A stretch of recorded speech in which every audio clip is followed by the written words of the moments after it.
Bismillah, alhamdulillah, wassalatu wassalamu ala rasulillah. I greet you all with the greeting of Islam. Assalamu alaikum wa rahmatullahi wa barakatuh.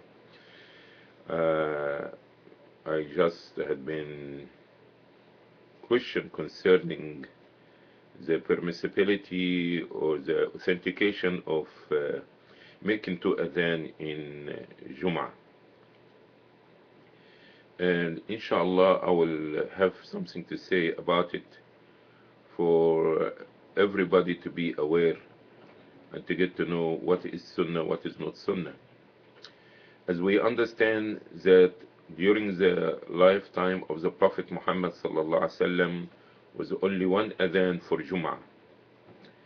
And this happened also with the Khilafah of Abu Bakr as-Siddiq and Umar. And in the time of Uthman, may Allah be pleased with him, the Muslim community became larger than been before, and people used to be in their marketplaces and they did not have a means or ways to get to know that Jum'ah is close by.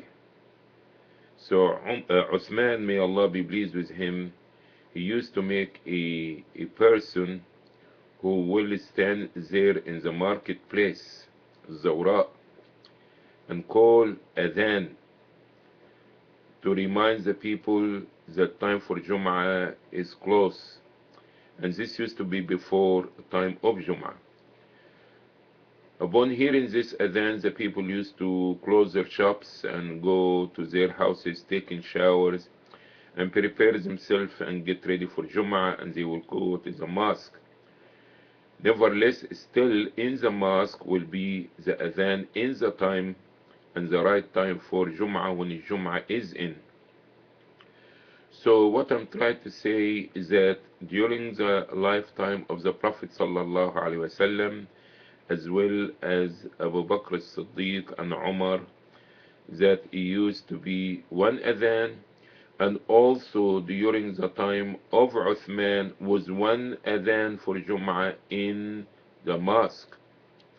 If anybody want to practice the Sunnah of the Prophet sallallahu alaihi wasallam and the Khulafa al-Rashidin, we don't have any dalil or evidence that it used to be two adhan in the time of Jum'ah inside the mosque. This is not correct.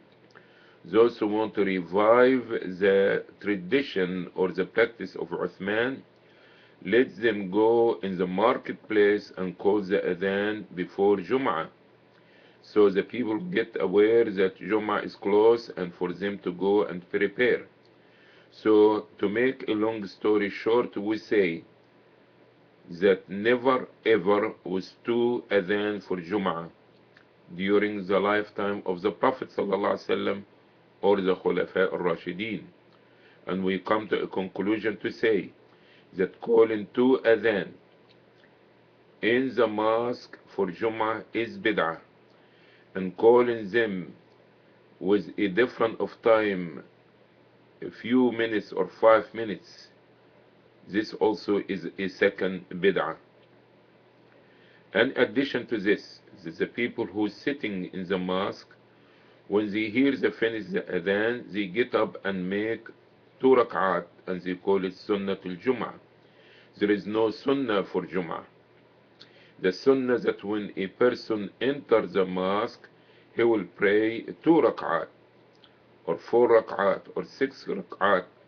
After this, when he sit, he didn't get up until the iqamah. After the khutbah been established, he will stand up to perform Jum'ah. So we can see how things change from the tradition of the Prophet sallallahu alaihi wasallam and the practice of the Sahaba and the Khulafa al-Rashidin. The people had invented something new, and as a result of this, the Sunnah been forgotten in this issue. So most of the people, they enter the mosque and they sit, and this is wrong. And they will get up to make two rak'at after the first adhan, which was no first adhan and second adhan ever inside the mosque. Let those who want to practice the sunnah of the Prophet ﷺ and the tradition of the Khulafa al-Rashideen, if they really want to do according the sunnah of Uthman, let them go to the marketplace and call the adhan. For those who have evidence and proof from students of knowledge or scholars that with two adhan inside the mosque, let them produce it and give us the references, and inshallah we will follow what is right if been proved that it is right and it is sunnah, and Allah subhanahu wa ta'ala is the only one that knows the truth, and may He guide us to the right thing. Ameen. وآخر دعوانا أن الحمد لله رب العالمين. سبحانك اللهم بحمدك نشهد أن لا إله إلا أنت نستغفرك ونتوب إليك. Allah knows best.